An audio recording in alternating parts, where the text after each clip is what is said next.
As autoridades climáticas disseram que este ano foi atípico no Brasil em algumas regiões, como por exemplo 38 graus no Rio de Janeiro no período do inverno último agora. Nós ficamos assustados com algumas temperaturas no Brasil, provocando uma onda de calor, muitas queimadas, secura exagerada, um clima muito tenso, provocando queimadas e destruição em alguns lugares do Brasil, como talvez nunca antes. E é interessante, é curioso que em algumas regiões as pessoas já começam a perceber as chuvas que caem e elas ficam já assim, agitadas, alegres com a chuva que cai. Estava ouvindo o noticiário agora à tarde dizendo que em Goiânia choveu hoje. Isso procede? Alguém confirma aqui? Choveu hoje em Goiânia? Tem alguém que tem essa informação para confirmar? Choveu em Goiânia. Parece-me que choveu em Águas Lindas de Goiás. Uma irmã falou que também choveu e a notícia corre assim. Está chovendo, está chovendo, está chovendo e a chuva virá e ela está chegando. E lembro-me quando Deus, através do profeta Elias, predisse a seca, que duraria 3 anos, Deus também falou assim com o profeta Elias: olha, diz a Acabe que vai chover, manda ele para casa que vai chover. E enquanto Acabe foi comer e beber, Elias subiu no monte para orar e para buscar ao Senhor, e Elias falou com o moço o seguinte: olha, vai embora e diz ao Acabe para ele ir embora, que a chuva vem e a chuva vai pegá-lo pelo caminho. E ele então foi e obedeceu, e o profeta dizendo: eu vejo uma nuvem do tamanho da mão de um homem, ali vem a chuva. E nós ficamos então nessa expectativa da chuva vir sobre nós. E aí a questão: o que fazer quando as tempestades começarem? Aí é um outro problema, uma outra dificuldade, porque enquanto nós lutamos contra a seca, nós também lutamos com o excesso da chuva, com as tempestades, como por exemplo, em muitos lugares nos Estados Unidos, os tufões, os furacões, os mares revoltos, o clima muito desajustado em algumas regiões, provocando morte e destruição nas casas. E é muito comum o noticiário mostrar famílias inteiras, moradores de algumas cidades nos Estados Unidos, colocando então uma blindagem, vamos dizer assim, com madeira, protegendo as casas, reforçando o telhado, porque a tempestade vem e com ela algumas destruições, as árvores que caem na eletrificação, os carros que ficam desorientados, os motoristas que não conseguem dirigir na chuva, os alagamentos, como por exemplo nós vimos no Rio Grande do Sul recentemente. A tempestade virá, e o que nós devemos fazer? Esse é o tema da mensagem desta noite. Existe uma realidade espiritual que deve ser observado a partir desse texto de Mateus capítulo 7, versos de 24 a 27, que eu gostaria de chamar a sua atenção para isso. Abra sua Bíblia em Mateus no capítulo 7, quando Jesus fala sobre os 2 fundamentos, e ele usa a figura de 2 construtores para nos ensinar sobre o que fazer quando a tempestade vir. Mateus, no capítulo de número 7, dos versos 24 a 27. Todo aquele que ouve estas minhas palavras e as pratica será comparado a um homem prudente que edificou a sua casa sobre a rocha. E caiu a chuva, transbordaram os rios, sopraram os ventos e deram com ímpeto contra aquela casa, que não caiu porque fora edificada sobre a rocha. E todo aquele que ouve estas minhas palavras e não as pratica será comparado a um homem insensato que edificou a sua casa sobre areia. E caiu a chuva, transbordaram os rios, sopraram os ventos e deram com ímpeto contra aquela casa, e ela desabou, sendo grande a sua ruína. Estava comentando com o ministro Henrique sobre esse texto e sobre esta palavra, e nós tivemos até a ideia de colocar a música dos 3 porquinhos, não é isso? E eu não lembrava da música, e o pastor Neander, como é o mais criança entre nós, que é o mais infantil entre nós, assim, no sentido de todos os sentidos, na idade, no humor e tantas coisas mais, ele logo cantou a música dos 3 porquinhos. E nós lembramos desta história quando o lobo mau sopra sobre a primeira casa, sopra sobre a segunda, ele consegue o seu intento, e sobre a terceira ele não consegue destruí-la com o seu sopro, porque ele construiu a sua casa com tijolos e o lobo não conseguiu destruir a casa. O terceiro porquinho foi muito prudente, sabendo que o lobo viria, ele se preparou para o sopro maligno, destruidor daquele lobo. Essa parábola, esse ensino do Senhor Jesus Cristo é algo que caminha também neste sentido.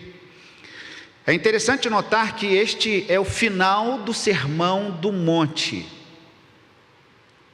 Depois de Jesus dar as suas instruções, os seus ensinos, nos capítulos anteriores, a partir do capítulo 5, 6 e 7, ele chega no final então, e ele faz um fechamento, dizendo o seguinte: olha, tudo que vocês ouviram até aqui, todos os ensinos, as orientações, as diretrizes, vocês deverão colocar em prática. Tudo que vocês ouviram, vocês devem trabalhar de uma maneira muito criteriosa, sábia, construindo agora a vida de vocês com aquilo que vocês ouviram.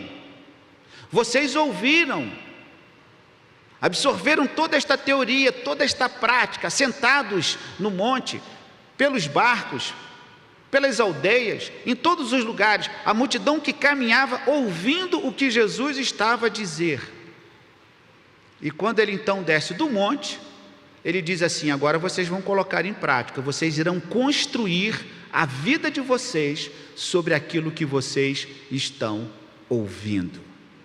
E então ele conta a história destes 2 construtores, e ele então leva-nos ao entendimento desses construtores nesta parábola, com os mesmos objetivos, as mesmas intenções, os mesmos recursos, tudo segue normalmente, o roteiro é seguido até a primeira tempestade.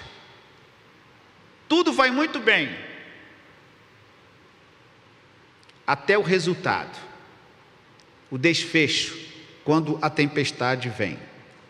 Neste sentido, Jesus então considera esta ideia básica do texto, para que os ouvintes fossem prudentes, sábios, colocando em prática os seus ensinos de construir a sua casa sobre a rocha, porque a tempestade viria.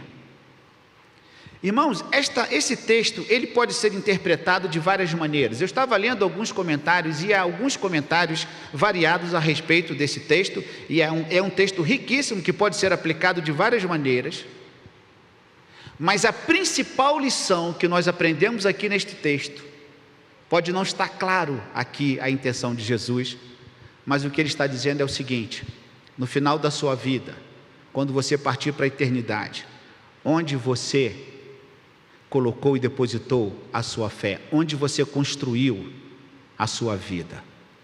Esse texto fala de vida eterna, fala de salvação, porque eles ouviram os ensinos de Jesus, eles precisariam colocar em prática, e eles precisariam aceitar os ensinos do Mestre, incorporando a vida deles totalmente, para que eles pudessem seguir o caminho da vida eterna. Para que não chegassem no final da vida e olhando para a direita, para a esquerda, o que eu fiz, como eu construí, como foi a minha vida, em quem eu acreditei, no que eu acreditei. Jesus queria que eles não fossem pegos de surpresa no final da vida deles, e por isso ele alerta: você está construindo sobre o quê? Esta é a principal ideia do texto que nós lemos. E o contexto desta parábola em que Jesus traz para nós: a Palestina era uma grande terra, nós sabemos disso, de colinas, de montanhas, de deserto. E no período em que a chuva vem, a chuva forte, provocando alagamento, provocando inundação de rios, como por exemplo o rio muito conhecido de nós, o Rio Jordão, principal naquela região, e ele, com o seu volume aumentado, ele provocava destruição e levava muita coisa durante o seu percurso. Como nós vemos e sabemos que em muitos lugares em nosso Brasil, quando há as enchentes, e que leva, e que arrasta, e que tem o poder, e que a sua fúria muitas vezes leva a construções poderosas, construções consideradas firmes, construções que talvez algumas pessoas pensassem nunca seria afetado e destruído por nada, absolutamente nada. Lembram da história do Titanic? Este navio jamais afundará. Seus construtores, seus engenheiros, a engenharia naval dizendo, seus empresários, os donos da companhia dizendo, este navio ele foi feito para não afundar.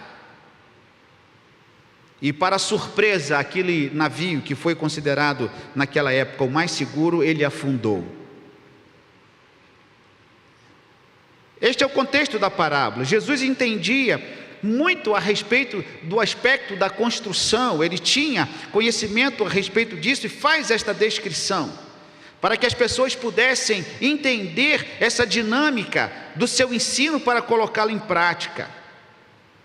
E nós entendemos aqui então nesse texto, duas possibilidades, dois construtores com dois resultados diferentes. Primeiro lugar, irmãos, primeiro lugar, esse texto pode nos fazer entender a sabedoria aplicada à vida. Em primeiro lugar, a sabedoria aplicada à vida, aquela vida que é construída com prudência, com conhecimento, com sabedoria. E o que é prudência? Algo que nós precisamos observar: cautela, precaução, ponderação, sensatez. São alguns elementos dentro da prudência. Possibilidade de prever perigos, de antecipá-los, de conhecer os riscos e antecipar para evitá-los assim naturalmente. E esse texto fala sobre este construtor prudente, este construtor sábio que poderia perceber que em algum momento o rio, com a sua correnteza mais forte, ele poderia chegar na sua construção e a sua construção poderia estar comprometida. A vida é uma construção e poderíamos interpretar esse texto também assim. A nossa vida é uma construção. Nós temos as nossas responsabilidades. Nós podemos construir a nossa vida de maneira sábia. Encontramos esta possibilidade de entendimento neste sentido, porque nós construímos amizades, construímos laços, construímos emoção, construímos inclusive a nossa saúde. Quando nós temos a dedicação ideal e adequada para a nossa vida, o que tem sido muito difícil para nós. Eu ando numa crise, uma crise tremenda. Eu não sei o que está acontecendo, porque alguns irmãos falam assim: pastor, está magrinho. Eu falo, oh, que bom. Aí passa mais um tempo, pastor, engordou. Aí eu não sei se eu estou gordo ou se eu estou magro. Eu não sei, na verdade, o que está acontecendo, mas como é difícil a gente manter essa regularidade. E nós sabemos que precisamos fazer os nossos exercícios, porque a nossa saúde precisa, nós precisamos cuidar da nossa saúde, precisamos cuidar das nossas emoções, precisamos cuidar da nossa fé, precisamos cuidar da nossa vida. Isto é sábio. Porque nós sabemos que há muitos males que seriam evitados em nosso corpo físico, em nossa mente, em nossas emoções, se nós tratássemos de maneira adequada, prevendo os perigos e os riscos, por exemplo, de uma vida desequilibrada. Qual foi a última vez que você fez uma caminhada e uma corrida? Qual foi a última vez que você transpirou de uma maneira assim, bem gostosa? Que você transpirou mesmo, que você percebeu que você gastou muita energia. Quando foi essa última vez? Talvez você nem se lembre disso. Quando foi? Quando foi que nós percebemos que nós precisávamos deste cuidado, desta sabedoria aplicada à nossa vida, em nossas amizades, em nossos laços, em nossa casa? Esse texto nos chama a atenção para cada pessoa é um construtor. Cada um de nós construímos a nossa vida. Nós recebemos o legado dos nossos pais, nós recebemos a devida instrução, o devido conhecimento, nós recebemos instruções de fé, instruções acadêmicas, nós estudamos, nós temos a nossa vida profissional.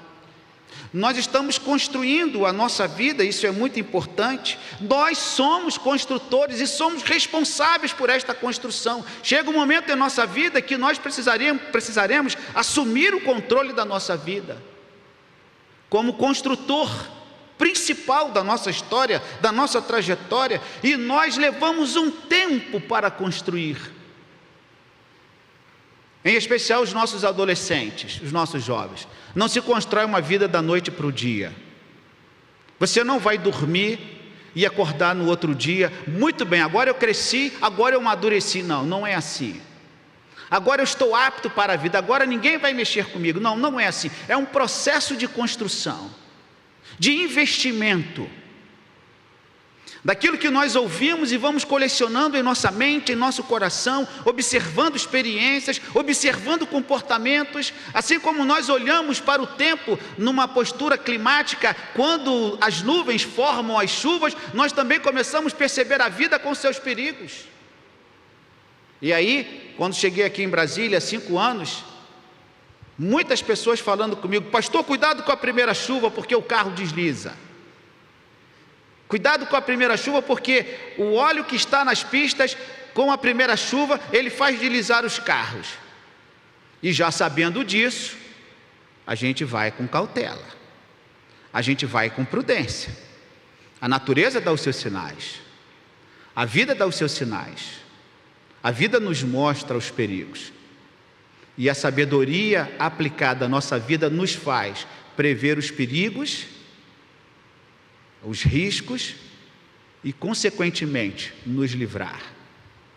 Por exemplo, período de chuva. O que você pode colocar lá no reservatório da água do seu carro? Eu faço isso, pode ser que você não faça. Vidrinho de sabão, reservatório de água. Quando a chuva vem, que mistura com poeira, que mistura com barro, com qualquer outra coisa, aquele sabãozinho ajuda na sua visão. Uma coisa tão simples e tão básica, mas que nos ajuda diante de uma forte chuva, principalmente se vem uma chuva suja. É uma possibilidade, e tantas outras coisas. Reforçar a sua casa. Sabe aquela janela que fica trepidando com o vento? É hora de apertar o parafuso. Sabe aquela porta que precisa de um óleo na sua casa, porque a chuva vem com ela o vento? Está na hora de colocar um óleo. Existem muitas atitudes que nós podemos tomar prevendo a chuva. A tempestade vem, o que fazer? Você já pensou nisso? Você já percebeu que tem talvez uma goteira na sua telha? A sua esposa já te falou isso? Sim ou não? Já falou que tem uma goteira na sua casa e você precisa corrigir? E precisa corrigir porque a chuva vem, o que fazer? Há uma infiltração lá na sua casa, você já corrigiu? Ou você vai esperar a chuva para que você corrija? A sabedoria aplicada à vida nos leva ao entendimento de que nós precisamos antever os problemas e procurar a solução adequada para isso.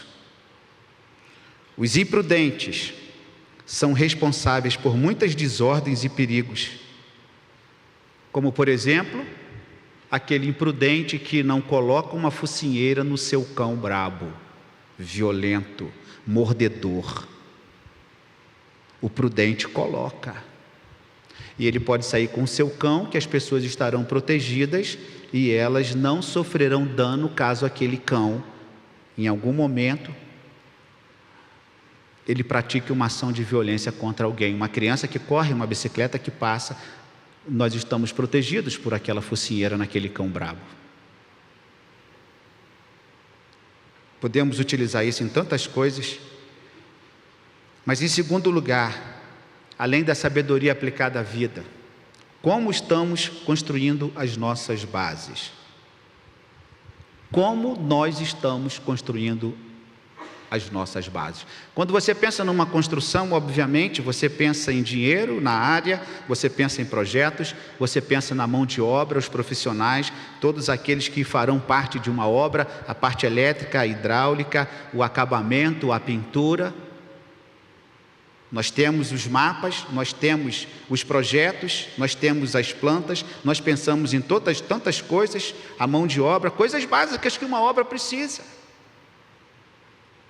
Nós precisamos e pensamos que a obra ela precisa de algo muito importante, que é a sua base. Aquilo que é feito em primeiro lugar, que receberá o peso de tudo aquilo que vier acima. E o texto caminha neste sentido também, quando ele nos mostra a prudência desse homem que edifica a sua casa sobre a rocha. A sua casa está firme porque ela tem uma base, ela tem pedras que sustentarão e que receberão o peso, e consequentemente, quando a tempestade vier, aquelas pedras, aquelas rochas servirão de proteção, de força para com as tempestades. Como nós estamos construindo a base da nossa vida, da nossa fé, nós estamos ancorados em que ou em quem? O que você leva para a sua mente? O que você leva para o seu coração? O que você leva para a sua vida? Que base, que conceito, que ensino você tem colocado na sua vida, no seu coração? Que alicerce você tem preparado para a sua vida daqui a 10 anos, daqui a 20 anos? Como você estará emocionalmente daqui a um tempo? Quando você estiver idoso diante de uma cama, diante de uma enfermidade, como você estará? E aí você pensa, imagina que no final da vida de muitas pessoas, como eu disse na introdução desta mensagem, o que eu fiz, o que eu preparei, em que ou em quem eu acreditei, eu criei. Não construiu a sua casa sobre a rocha. E deve ser muito duro, muito difícil, alguém que no final da sua vida olhou para trás e construiu a sua casa sobre a areia. Não foi possível sustentá-la em virtude das tempestades. A morte chegará para todos. E será que nós estamos preparados para ela? A morte virá em algum momento. E todos os comentários que eu li nesse texto, todos apontam que esse texto fala sobre a vida eterna. Nós devemos estar firmados em Cristo, que é a rocha. Porque a tempestade maior, quando vier sobre nós, quando a morte chegar e a eternidade se descortinar diante de nós, como será? Permita-me, irmãos, contar mais uma experiência. Quando a minha irmã faleceu, no hospital, a pessoa que estava com ela disse o seguinte: quando a morte chegou para ela deu um sorriso, como se ela estivesse vendo uma coisa brilhante diante dela, e ela fez assim, e ela partiu. Ela viu, ela percebeu o outro lado. Ela deve ter visto a sua entrada no céu, na presença do Senhor, e ela teve uma feição tão serena, de alguém que estava firmado na rocha. Como nós estamos construindo as bases da nossa vida, da nossa fé? Quantos que estão se preocupando demasiadamente com o corpo, com o dinheiro, estão se preocupando demasiadamente com a formação profissional. Quantos estão se preocupando exageradamente com viagens, conhecer o mundo e conhecer aqui e acolá? Quantos estão construindo a sua casa sobre areia? E aí vem o terceiro ponto: como estamos nos preparando para o futuro? Esse texto também nos mostra a respeito disso. Por exemplo, o nosso plano de saúde, o nosso plano de aposentadoria, o nosso seguro de vida. Nós nos preparamos para o futuro, porque sabemos que um dia chegaremos lá. Temos seguro de vida, temos seguro de carro, temos seguro de bicicleta, temos seguro de moto, de carrinho de mão, seguro de skate, ou seja, tudo que tem roda a gente pode ter seguro. Alguém fez seguro das suas pernas, os irmãos sabem de uma atriz que fez um seguro específico sobre as suas pernas, ou seja, qualquer coisa pode estar segurado, porque as pessoas pensam no seu futuro, uma hora poderá faltar, uma hora a tempestade poderá vir. E nós então pensamos em nosso futuro, as nossas atitudes, para enfrentarmos com conforto, com equilíbrio, enfrentarmos com satisfação, enfrentarmos com alegria o final da nossa vida, do nosso tempo. Também investimos em amizades. É importante você ter amizades no final da sua vida. Planeje estar perto de pessoas que você ama, que você gosta para o final da sua vida. Isto é pensar no seu futuro. Esse texto pode nos mostrar a respeito disso. Mas também há uma realidade espiritual nesse texto, contida aqui nesta ideia sobre a construção, que não é a engenharia de uma casa, não é a engenharia da construção de um ônibus, não é a engenharia da construção de um veículo automotor, não é uma engenharia de alguma coisa automatizada, mas é a engenharia da nossa vida. Esse texto nos mostra isso. Se nós estamos nos preparando para o futuro. Esta parábola, ela serve para o despertamento da vida eterna, onde a nossa vida, onde a nossa alma está ancorada, ao deixarmos esta terra, este lugar que nós estamos vivendo. Quando a morte vier, onde nós estaremos, com quem nós estaremos. Este é o clímax desse texto, é o ponto mais alto desta parábola, meus irmãos. É quando Jesus leva os seus ouvintes a esta percepção: quando a destruição chegar, quando a ventania vier, quando a tempestade vier, diz aqui o texto, veja comigo o verso de número 25: vem a chuva, transbordaram os rios, sopraram os ventos, deram com ímpeto contra aquela casa, que não caiu, porque a casa fora edificada sobre a rocha. É sobre a vida eterna que Jesus está falando. Porque nós podemos reconstruir a nossa casa, o seguro pode dar um outro carro, o telhado pode ser reconstruído. Estava conversando aqui de manhã com um irmão que tem familiares no Rio Grande do Sul, e eu perguntei a ele: meu irmão, como é que está a sua família lá no Rio Grande do Sul? Ele: pastor, a minha sobrinha, acredito que é a sobrinha, não lembro, ele falou assim, ela pensou que era uma coisa e de repente ela percebeu que não era aquilo que ela pensava. Hoje ela está voltando ao seu trabalho, hoje já está tendo novamente a sua renda, hoje ela está produzindo aquilo que ela deveria produzir, ela está dando a volta por cima. E ele disse assim: não estamos esperando pelo Estado, pelas ações do Estado, e o povo está começando, já começou a trabalhar pelos seus próprios recursos. Mas não é sobre isso que esse texto está falando, sobre você começar o seu negócio. Ele está falando quando as tempestades espirituais, quando as trevas espirituais vierem, você estará ancorado aonde? Com quem? Esta é uma grande lição para nós, irmãos, e eu chego ao quarto e último ponto desta mensagem. Cristo como a rocha da nossa salvação eterna. Como disse no início, esse texto ele termina. O que está no capítulo 7, verso 28?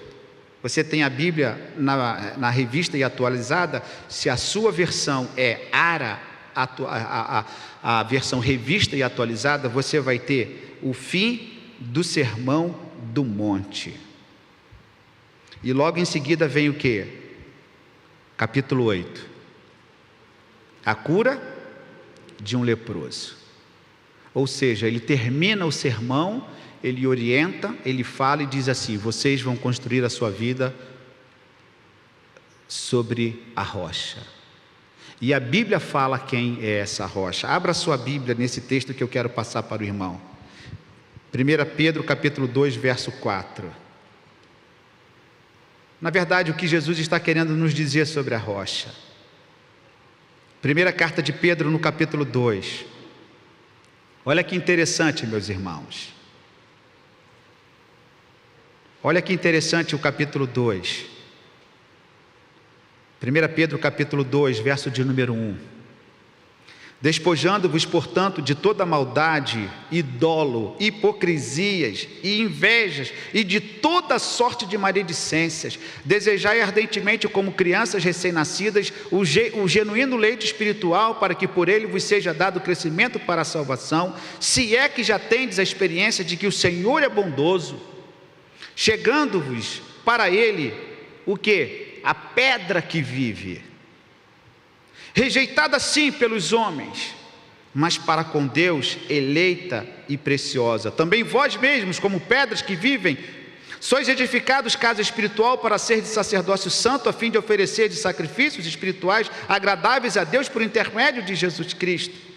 Na parábola de Mateus capítulo 7, quando Jesus fala dos dois construtores, um sábio, um prudente que constrói a sua casa sobre a rocha, ele não despreza o ensino, ele não despreza a orientação de que a casa precisaria estar firmada, quando a tempestade viesse, ele estaria assim, obtendo resultado. O resultado apareceria, destruição ou não. E no primeiro exemplo da parábola, a chuva veio, o vento veio, mas aquela casa não caiu porque ela foi edificada sobre a rocha. E Pedro aqui fala a respeito disso, daqueles que rejeitaram a pedra, aqueles que construíram a sua casa sobre a areia, que não deram atenção devida para a tempestade, quando ela viesse, quando ela chegasse. E é por isso que no verso de número 6, do mesmo texto, correndo aí 1 Pedro capítulo 2, verso de número 6, por isso está nas escrituras, leia comigo, irmão, por favor, o verso de número 6, leia em voz alta: eis que ponho em Sião uma pedra angular, eleita e preciosa, e quem nela crer não será envergonhado. Pedro está falando de Jesus. Ele é a pedra, ele é a rocha que nós construímos a nossa fé, a nossa vida, os nossos amigos, os nossos laços, a nossa profissão, ou seja, toda a nossa vida, ela precisa estar ancorada, firmada no Senhor. Nós precisamos estar firmes no Senhor, mas o texto não acaba por aí. Veja o verso de número 7, pode colocar, minha irmã. Ela está na Almeida atualizada, na nova versão Almeida, pode colocar ali, nova Almeida atualizada, NAA, vou ler na NAA, nova Almeida atualizada, a sigla. Portanto, para vós, os que creem, esta pedra é preciosa, mas para os descrentes, a pedra que os construtores rejeitaram, essa veio a ser pedra angular. Há aqueles que rejeitam, há aqueles que constroem a sua casa sobre areia, e pagarão o preço por isso. No livro de Isaías nós temos um texto também que eu queria que você abrisse, estamos chegando à conclusão, Isaías capítulo 28, versos 16 e 17. Livro do profeta Isaías, no capítulo de número 28, versos 16 e 17. Portanto, assim diz o Senhor Deus: eis que põe em Sião uma pedra, pedra já provada, pedra preciosa, angular, solidamente assentada, aquele que crê não foge. Farei do juízo a régua e da justiça o prumo. A pedra angular. O conceito desta pedra na Bíblia é a pedra exatamente do tamanho em que ela vai ser colocada numa abertura, em que está ali necessitando de uma pedra exata para cobrir aquela falha. A pedra angular é aquela pedra exata que vai ocupar um espaço bem específico, que somente aquela pedra pode ser colocada ali. O ângulo perfeito para aquela pedra. A Bíblia trata desta pedra, quando ela fala sobre esta pedra angular, a pedra exata, a pedra que necessita para edificação. E é exatamente o sentido quando Jesus fala sobre os dois construtores. Esta pedra é Cristo, porque é exatamente aquilo que nós precisamos para a construção de toda a nossa vida e, consequentemente, a eternidade. Quem nele crer não será envergonhado. E eu quero concluir com essa pergunta. Você que está conosco pela internet, você que nos acompanha pela internet, você que ainda assistirá esta pregação pelos canais do YouTube, como você tem construído a sua casa, a sua vida? Diz aqui esse texto: Verso 28 do capítulo 7. Quando Jesus acabou de proferir estas palavras, estavam as multidões maravilhadas da sua doutrina, porque ele as ensinava como quem tem autoridade e não como os escribas. Feche os seus olhos, meu irmão, minha irmã, você que está aqui, eu gostaria de levá-lo a esta reflexão. A casa da sua vida, da sua fé, como você está construindo? Onde você está procurando construir e como você está procurando construir a sua fé, a sua firmeza, a sua dedicação a Deus, o seu serviço, a entrega da sua vida. Se nesta noite nós temos alguém aqui que ainda não entregou a sua vida a Cristo, eu gostaria que você pensasse sobre isso. Quem é aquele que sustenta a sua fé? Quem é aquele em que você baseia totalmente a sua vida? Quando chegar o final da sua vida, quando lá no final, quando você estiver diante da eternidade, e você poder olhar para trás e pensar na sua construção, Jesus nesse texto mostra que você pode confiar nele, que no final da sua vida, quando as tempestades, quando o medo, quando o pavor da eternidade vier, se você construiu a sua casa sobre a rocha, você tem a vida eterna em Cristo Jesus. Esta rocha é Cristo. Ele é a segurança. Ele é a segurança. É o solo firme. É a palavra exata. É a palavra da verdade. Jesus é a rocha. Ele é o ensino, a direção. Ele é salvação. Ele nos traz e nos concede a vida eterna. E pode acontecer o que for com você, conforme diz o texto. Os ventos, o rio, as ondas gigantes. Você estará firme, porque você estará com Cristo.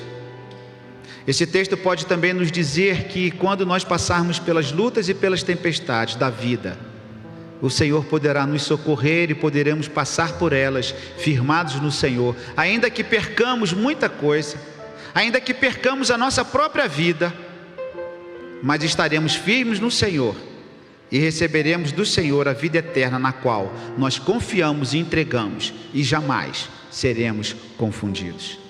Você que está aqui nesta noite, se você ainda não entregou a sua vida ao Senhor, nós temos um cartãozinho de visitante. Você pode colocar nesse cartão o seu nome, você pode assinalar lá naquele item: eu quero entregar a minha vida a Jesus, eu quero ser batizado em nome do Pai, do Filho e do Espírito Santo, eu quero construir a minha casa sobre a rocha, que é Jesus Cristo.